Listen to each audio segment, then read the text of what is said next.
Hello, my name is Ingjerd Bratterud. I'm working as a landscape architect for the city of Stavanger, the park and street department. And my name is Karen Hatleskog-Seiner, and I work as an urban designer at Multiconsult at the landscape department. We welcome you to a presentation about both the green structure in Stavanger and the walkway along the Håhamren, as you can see a bit of here. The city of Stavanger is located at the southwest coast of Norway. In former times, canning was the main industry, but the city has since the late 60s been known as the oil capital of Norway. With 135,000 inhabitants in a rather limited area, it's the most densely populated municipality in Norway. It became clear that green areas and green structure was important for attracting people to come to the city for work and for living there. So the city had to find a way to increase the green spaces. In the early 90s, the first green master plan was finished. Here you can see the present municipal master plan, where the green structure is adopted. We want that all the green areas in the plan should be common ground. The master plan provided the basis for preparation of zoning plans, and the zoning plans then provided the basis for buying land for new green areas. Primarily through voluntary agreements, but there has also been a political agreement to use expropriation if necessary, and this has been done several times. We think that the city should be the owner of the green structure in the city. And this shows how important it is for the city to increase the green area and make access to them. Especially since 2001, the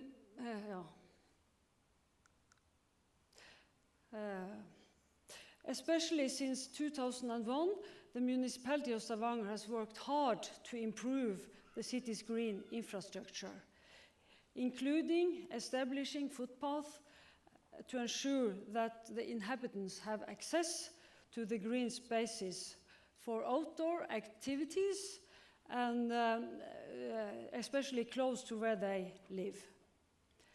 This is crucial for the health and well-being of the citizen. We have had dedicated people to work with this, planners, lawyers, and landscape architects, and we have done a lot of things during the last 2 decades. The Norwegians like to spend a lot of time outside. During the whole year, it's not a matter of weather, but it's a matter of clothes. Today, Stavanger has really one of the best green structures in Norway, but we still have a way to go. Now we will invite you to Hafrsfjord. The fjord plays an important role in the Norwegian history. In 872, the Viking king Harald Fairhair won a battle here, and according to medieval Icelandic historians, after this battle, he is portrayed as the first king of Norway. So we are really on a historical site. And the areas along Hafrsfjord is also important, a very important part of the city's green infrastructure. One of the goals we had was to establish a continuous walkway along Stavanger's part of Hafrsfjord, a 10-kilometer long coastline along the eastern part of the fjord.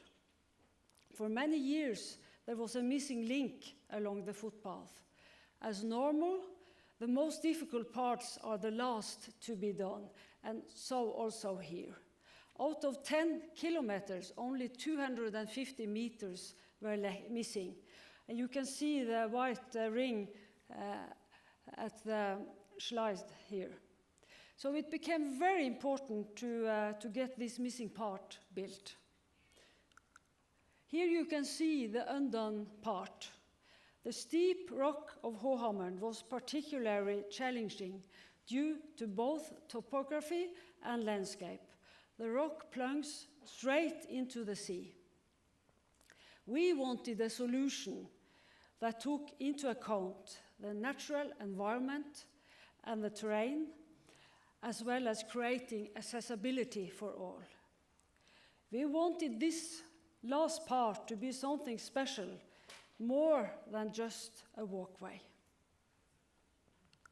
To address these challenges, we decided to go beyond traditional solutions. For passing this rock, a diamond-coated wire was used to cut the route through the rock. Here you can get the feeling of walking through the mountain. And when passing, you can experience the beautiful patterns of the rock.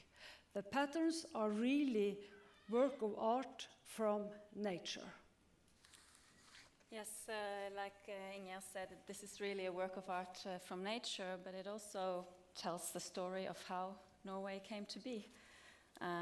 You can see the patterns in the rock from the folding of the tectonic plates. And this has become really an attraction in Stavanger, also for the general public, but also interestingly for the geological society, the local geological society. And here you see a picture of Håhammeren as it was before the path. And you can see that this is really a beautiful spot. And we wanted to minimize the impact of the trail on this particular spot and to keep the coastline as intact as possible.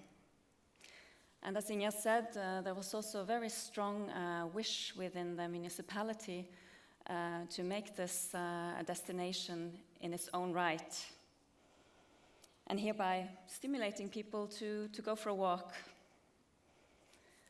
So how do you do this in practice? Well, we decided to round this cliff with a bridge. And here you can see the basic steel structure, which was transported in 4 parts on trucks from Denmark and mounted on 2 pillars in the fjord. And as you can see, the impact is quite minimal. And how do you make this a destination? Well, we wanted to create this closeness to the sea and at the same time get this distance from the cliff. And the load-bearing structure that you saw in the previous image, this circular beam here, it forms a bench which spans through the whole length of the bridge, which really makes this a place to contemplate and a place to rest. So just imagine sitting on this bench on a really beautiful morning and just letting your thoughts flow. But also imagine being here on a really, really rough autumnal day, because this is quite a rough climate as well.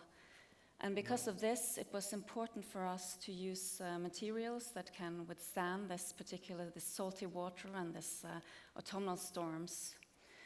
So we have used Akoya decking for the bridge decking, Akoya, which is actually a sort of pine, which is treated in a special way, and stainless steel for the railings. But this looks like a really rural place. This is actually quite an urbanized area, and there are lots of people who use this bridge or this route to go to and from school and work. And bridge deckings, they do get really slippery. So to avoid this, we have made these tracks, these cuttings into the wood and filled it with glue and coarse-grained sand. And here you can see the bridge from the point of view of the bird and the way in which this pattern gets enhanced due to these tracks.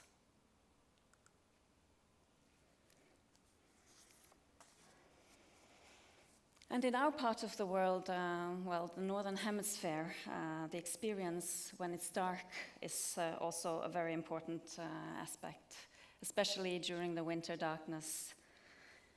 And we wanted the lighting to enhance the built structures, but also the natural structures of the path, and not to be an element in itself. And here you see the main bridge where we have used lighting to enhance the decking while it leaves the horizon clear and unspoiled. And this is another bridge because between the cut that you saw initially and the main bridge, there was another spot where we had this smaller rock.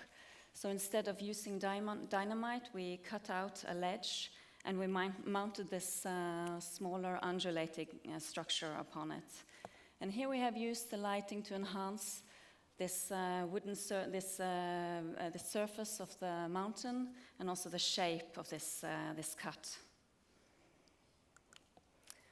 And it is precisely the combination of the built elements and this rock surface and the lighting that makes this really a magical place to be. And it is also the topography and the resulting design challenges have really been turned into something positive, which has enhanced the experience of walking on this trail.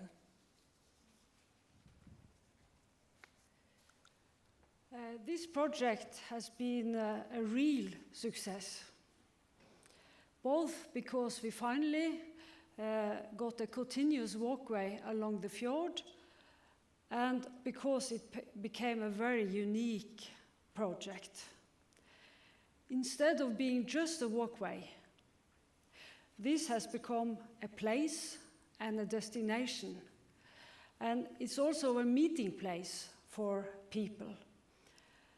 The inhabitants appreciate the project very much, and they like to bring their visitors here and show how nice this has been.